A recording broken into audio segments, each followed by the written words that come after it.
and somebody's irritating the heck out of you, don't turn around and say, ew. You turn around and say, and I've done it. Here, take my place. Scares them all because somebody's acting different. Let me carry that to the store or to your car. No, I don't know about that. No, I'm not gonna molest you. I'm not gonna get. You see the fear. Is that what we want to create? Or do we want to create love? You have an opportunity every moment, every second to really find out who you really are. I'm telling you all, if I can do it, you can do it. And I used to make people mad when I say that because, yeah, you had to have a near-death experience. That's like you all up in yourself and you know everything. And I've got a lot of things here. There was people here that were mad at me. Mad as hell at me because I was making them accountable. No, I wasn't. I was making myself accountable. Because if I didn't make myself accountable, how in the world am I going to be any kind of teacher for you at all? And all a teacher is someone who's willing to model it. I'm willing, and I have been doing it for the last 13 years of my life. And this year, I decided I was working for me. I've taken off, and I did my bucket list. Is that fun or what? I've done more bucket lists. I've done 17 things this year. And go down to Mammoth Cave, and if y'all ever get a chance, you come to my state of Kentucky because it's absolutely gorgeous, and I absolutely love my state. I went to Mammoth Cave. It's 600 feet down underneath the ground, and what do I meet? I meet a gentleman, and I knew I was going to meet him. No, this is not going to be a love story. And he parked right next to us, and I could see him in the, this is how God works. So I'm going down there, and I'd hurt my back. I hadn't hurt my back in a long time, and I was with a lady who was 80 years old, who was taking the 5-hour tour, and she was she's a wonderful woman. She's been a great teacher for me. And I said, and something kept saying, you need to not go on any further. You need to go up to the, element upstairs. So I sat there, and my ego said, oh, don't you dare do that. She's expecting you to go on that 5-hour. And I thought, no. And I was battling with my inner self. And all of a sudden, there was a voice that said, did you hear me? I thought, it's never been that aggressive before. And I said, okay, I hear you. Because my plan was this. I don't want to mess up anymore over my ego. I said, God, make sure I hear your message. Well, I got the message. So I walked over to the ranger and I said, I'm going to have to go up because my back is tinging. And she said, fine. There's this gentleman that comes up. He said, I'm going up too. I thought, here it is. So when we go up together, we have to make our little walk, and we're talking. He's from Texas. He works for American Airlines. He flies everywhere, and he's doing his bucket list. Now, this is how he introduced himself. I am a gay Christian man. What the heck is that? I never met a gay Christian man.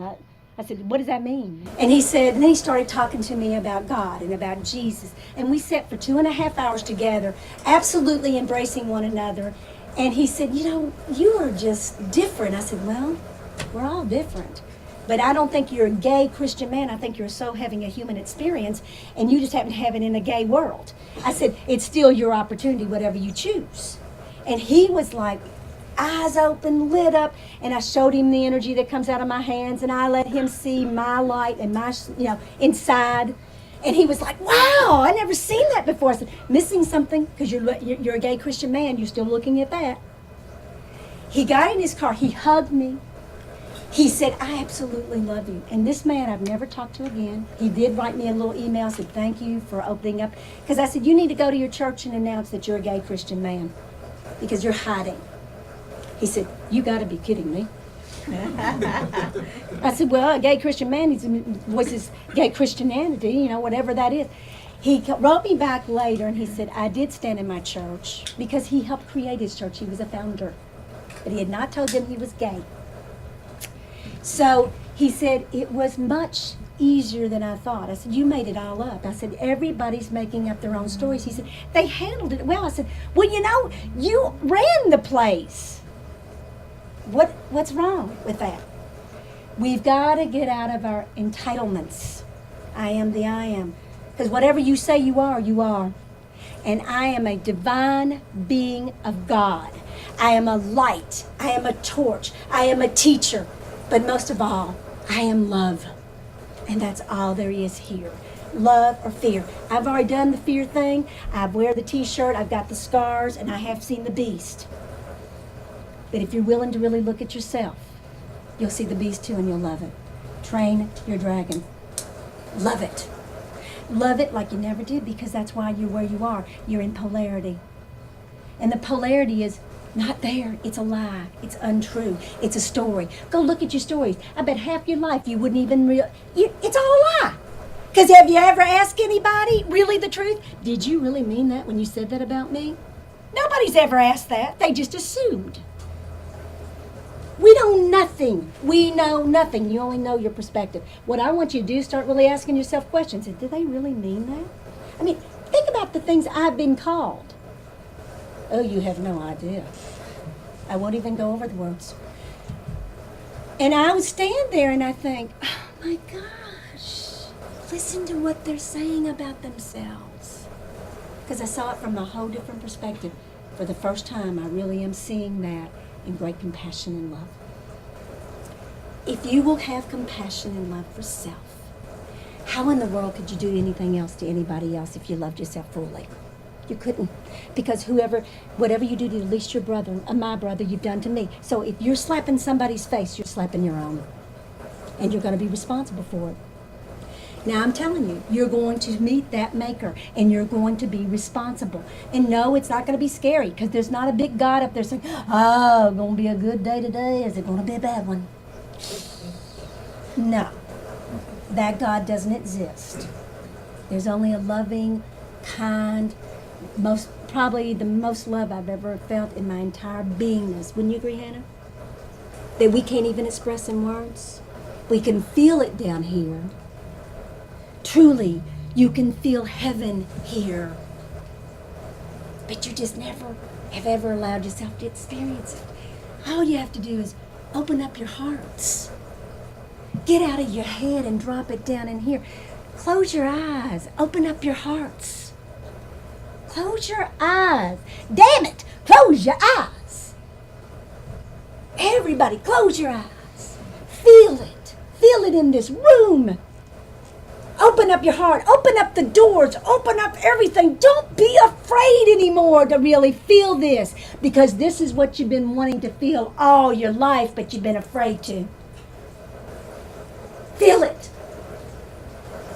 Ask it to come forward to meet every soul in this room. Now,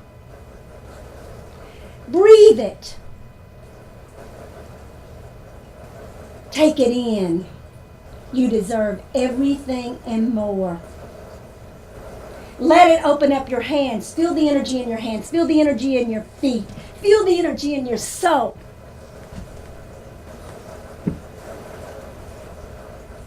Take it in. Feel me.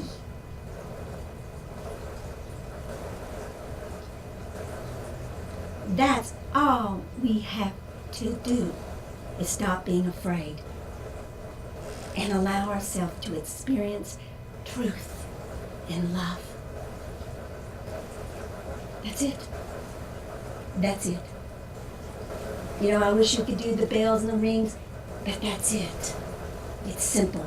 God is the simplest thing I've ever recognized. True. I loved having somebody I could say, true. True. True. Simple.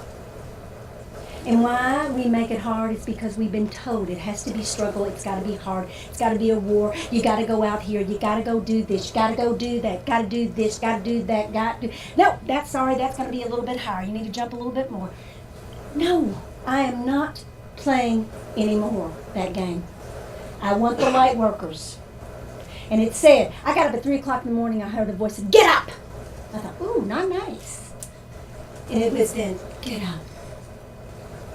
Went in, it said, light workers, ignite now, God.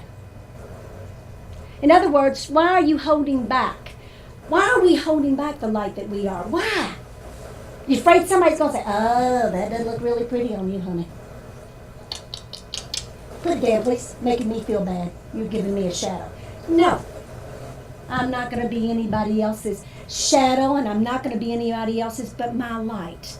Now, if you don't like it, move back, because I'm coming in. I'm going out like a star. I am a star. We came from the stars. Check out your composition of who you are. Check out the stars. We are the stars. We just happen to be DNA possibilities are all changed and realigned, but we're the same thing. We're the universe. We're God. We're it all, you all. We're every bit of it and more. So who's going to believe me? Don't know. Just the mailman. All I can say is you can do it if I can.